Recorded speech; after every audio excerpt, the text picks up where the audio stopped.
holiday spot for millions of visitors each year. Geological studies and the history of Niagara Falls, average rate of erosion of Niagara Falls was as much as 1 meter per year. Niagara Falls remains a clean and significant source of hydro, 2,200 feet or 670 meters wide, and the depth of the river at the base of the falls. すごい何も見えねえじゃん。もっと行くの？これで終わり？うわ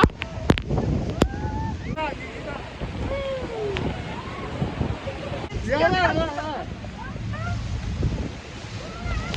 うわ